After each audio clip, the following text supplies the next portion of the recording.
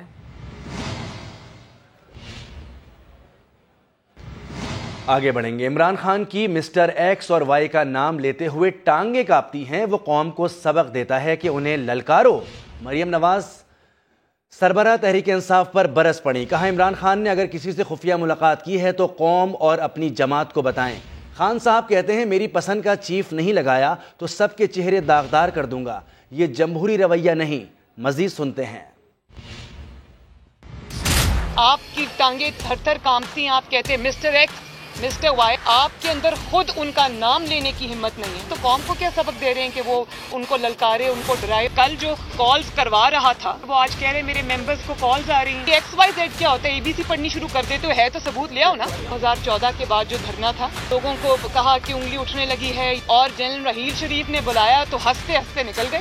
یہ نہیں ہو سکتا کہ جلسوں میں کھڑے ہو کے آپ کسی کو للکاریں اور رات کے اندھیرے میں آپ اگلوں کے پاؤں پڑ جائیں۔ جو ملاقات کی ہے رات کے اندھیروں میں اگر کی ہے تو بتاؤ نا قوم کو، اپنی جماعت کو بتاؤ۔ وہ جس کے لاڈلے ہیں نا، وہ عمران خان کو لاڈلا نہیں سمجھتے، وہ اپنا کام نکالنا چاہتے ہیں۔ آج انہی لوگوں کو بلا کے ان سے مل رہے ہیں، پیسے دے رہے ہیں کہ میرے دوبارہ سے تعلقات جو ہے وہ بحال کراؤ، تو کدھر گئی وہ سازش؟ تو انقلاب تو رانا ثناء اللہ کے ڈر سے نکلا ہی نہیں۔ آرمی چیف کی اپوائنٹمنٹ پہ آ کے ساری بات رک گئی۔ پنجاب کی بات کی، دیکھیں وہ عدالتی حکومت ہے، ناجائز حکومت ہے، اس کو انشاءاللہ تعالیٰ ایک نہ ایک دن ختم ہونا ہے، جتنی جلدی ہو جائے اتنا بہتر ہے۔ نواز شریف صاحب انشاءاللہ واپس آئیں گے، ان کے کیس میں بھی دودھ کا دودھ پانی کا پانی ہوگا۔ مہنگائی کی وجہ شہباز شریف صاحب نہیں، اس کا جو مجرم ہے اس کا نام ہے عمران خان۔ اب یہ بتائیں کہ وزیر اطلاعات مریم اورنگزیب کا عمران خان کے خطاب پر رد عمل آ گیا ہے۔ شہباز شریف کے خلاف بیان کا ایک ہی جواب ہے، پاس کر نہیں تے برداشت کر، یہ کہا ہے مریم اورنگزیب نے۔ انہوں نے یہ بھی کہا کہ عمران خان اسلامی ٹچ دے کر مارچ سے بھاگ نکلے، جعلی مقدمے بنا کر سیاسی مخالفین کو جیلوں میں ڈالا گیا۔ سول ملٹری تعلقات میں توازن کے مشورے دینے والے عمران خان ذہنی توازن کی فکر کریں۔ عمران خان صاحب آپ ڈرپوک ہیں، نام بتائیں کون دھمکی دیتا ہے؟ دھونس اور بلیک میلنگ سے اقتدار میں واپسی نہیں ہوتی۔ مریم اورنگزیب نے رد عمل میں یہ بھی کہا کہ عمران خان صاحب مریم نواز کو جیل میں ڈال کر ڈرا لو گے۔ شہباز شریف کے خلاف بیان کا ایک ہی جواب ہے، پاس کر نہیں تے برداشت کر۔ مریم اورنگزیب نے یہ بھی کہا کہ عمران خان اسلامی ٹچ دے کر مارچ سے بھاگ نکلے، ترجمان وضاحتوں کی کلابازیاں کھا کر ہلکان ہو گئے ہیں۔ مریم اورنگزیب نے یہ بھی کہا کہ جعلی مقدمے بنا کر سیاسی مخالفین کو جیلوں میں ڈالا گیا۔ عمران خان نے لانگ مارچ کی کال 25 مئی کو بھی دی تھی۔ پیپلز پارٹی کے سینئر رہنما اور سینیٹر رضا ربانی کا کہنا ہے کہ اہم تقرری کو متنازع بنانا ملک کے مفاد میں نہیں، متنازع معاملات کے بجائے قومی اتفاق رائے کی ضرورت ہے۔ سما کو خصوصی انٹرویو دیتے ہوئے ان کا مزید کہنا تھا کہ کالا باغ منصوبے اور 18ویں ترمیم کو واپس لیے جانے کی باتوں کا ابھی وقت نہیں۔ رضا ربانی کے مطابق اس وقت سیاسی جنگ بندی کی ضرورت ہے اور اس سے کوئی قیامت نہیں آئے گی۔ بڑا سانحہ پورے ملک کے اندر ہوا ہے، چاہے سوات ہو، چاہے پنجاب ہو، چاہے بلوچستان کی اگر آپ صورتحال دیکھیں اور سندھ، تو اس کے لیے ایک نیشنل ایفرٹ چاہیے، اور وہ نیشنل ایفرٹ سنگل مائنڈڈ ہونی چاہیے، اور 2-3 مہینے کے لیے اگر پولیٹیکل سیز فائر ہوتا ہے تو میں نہیں سمجھتا کہ کوئی قیامت آئے۔ انفارچونیٹ بات ہے کہ چیف آف آرمی اسٹاف کی جو اپوائنٹمنٹ ہے اس کو کنٹروورشل بنایا جائے، ایک بات۔ دوسری بات یہ کہ دنیا کے اندر آرمی چیفز کی اپوائنٹمنٹس ہوتی ہیں اور ان کو اس طرح جو ہے وہ ویو نہیں کیا جاتا۔ اس وقت ضرورت نہیں ہے کہ وہ ایشوز جو قوم اور ملک کو ڈیوائیڈ کریں ان کو دوبارہ کریدا جائے اور اٹھایا جائے. جیسے 18ویں ترمیم کی رول بیک کی، پروونشل اٹانومی کی رول بیک کی بات ہوتی ہے، کالا باغ کی رول بیک کی بات ہوتی ہے. یہ وہ تمام چیزیں ہیں جو قوم کو تقسیم کرتی ہیں.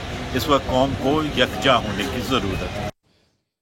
پی ڈی ایم سربراہ مولانا فضل الرحمان کا کہنا ہے کہ عمران خان کو آرمی چیف کی تقرری میں مداخلت کا حق نہیں دے سکتے. مولانا فضل الرحمان کے مطابق خان صاحب ختم ہو چکے ہیں اور ان کی سیاست نمٹ چکی ہے، ان سے کسی صورت مرعوب نہیں ہوا جائے گا. پی ڈی ایم سربراہ نے مزید کیا کہا، سن لیتے ہیں. عمران خان ختم ہو چکا ہے، اس کی سیاست نمٹ چکی ہے. ہم اس سے مرعوب ہیں، نہ اس کو ہم یہ حق دینا چاہتے ہیں کہ وہ آرمی چیف کی تقرری میں کسی قسم کی مداخلت کر سکے گا.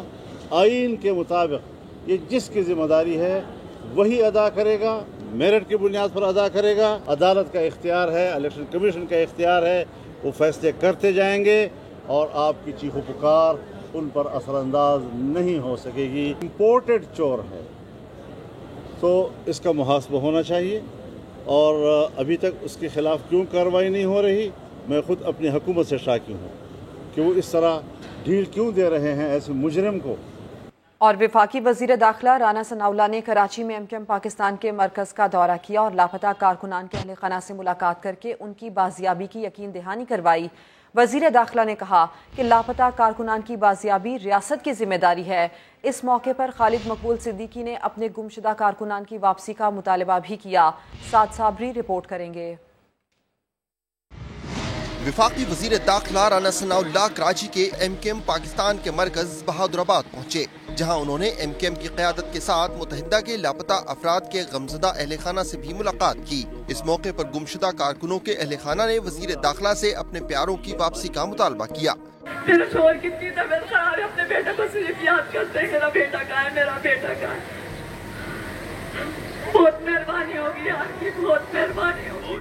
رانا ثناء اللہ نے ملاقات کے اختتام پر کہا کہ وہ لاپتہ افراد کی بازیابی کی کوشش کریں گے. یہ گمشدگی یا لاپتہ کرنے کی بات جو بلوچستان کے لوگ اور خاص طور پہ کراچی کے لوگ فیس کر رہے ہیں، ہم بنیادی طور پہ اس کے خلاف ہیں. اور وزیر اعظم کی طرف سے ان فیملیز کو یقین دلایا ہے کہ ہم کوئی کسر اٹھا نہیں رکھیں گے اور جو لاپتہ افراد ہیں ان کی بازیابی کے لیے ہر ممکن جو ہے وہ کوشش کریں گے. MKM پاکستان کے کنوینر خالد مقبول صدیقی نے کہا کہ اتنی سزا دی جائے جتنا جرم کیا ہے. ہم ابھی بھی کہہ رہے ہیں جنہوں نے لاپتہ کیا ہے ہم ان کو سزا دلوانا نہیں چاہتے. ہم تو چاہتے ہیں کہ ہمارے پیارے اپنے گھروں تک واپس ہوں. اس میں کوئی بھی قانون سازی کرنی ہے، ہم تیار ہیں آپ کے ساتھ. MKM پاکستان کے 3 لاپتہ کارکنوں کی لاشیں 14 ستمبر کو اندرون سندھ سے ملی تھیں، جس پر MKM کے شدید تحفظات کے اظہار پر وزیر داخلہ رانا ثناء اللہ MKM کی قیادت اور لاپتہ افراد کے اہل خانہ سے ملنے آئے تھے. کیمرامین کامران الدین کے ساتھ سعد صابری، سما، کراچی. افغانستان کی سرحد کے اندر موجود دہشت گردوں نے پاکستان کے علاقے شمالی وزیرستان میں فائرنگ کی ہے، جس کے نتیجے میں پاک فوج کا ایک سپاہی نذر محمد شہید ہو گیا. پاک فوج نے امن دشمنوں کو مؤثر جواب دیا. دہشت گردوں کے بھاری جانی نقصان کی اطلاعات ہیں. ISPR کے مطابق سرحد پار افغانستان سے دہشت گردوں نے شمالی وزیرستان کے علاقے توتئی کو فائرنگ کا نشانہ بنایا. اس دوران جعفر آباد سے تعلق رکھنے والے 34 سالہ سپاہی نذر محمد نے جام شہادت نوش کیا. پاک فوج نے حملہ آوروں کو بروقت اور منہ توڑ جواب دیا، جس سے دشمن کا بھاری جانی نقصان ہوا. ISPR کے مطابق پاکستان دہشت گردوں کی جانب سے افغان سرزمین کے استعمال کی شدید مذمت کرتا ہے. امید ہے افغان حکومت مستقبل میں ایسی کارروائیوں کی روک تھام کے لیے اقدامات کرے گی. اسلام آباد ہائی کورٹ میں ایون فیلڈ ریفرنس میں سزاؤں کے خلاف اپیلوں پر سماعت کے دوران میں اسپیشل پروسیکیوٹر نیب نے اعتراف کیا ہے کہ مریم نواز کا لندن میں فلیٹوں کے خریدنے میں کوئی کردار نہیں تھا. عدالت نے ریمارکس دیے ہیں کہ نیب خود کو بند گلی میں لے جا رہا ہے. آمدن سے زائد اثاثوں کا کیس میاں نواز شریف کے خلاف تھا. جائیداد سے ان کا تعلق ثابت ہوا تبھی بات شریک ملزمان پر آئے گی. اسلام آباد سے سہیل رشید کی رپورٹ.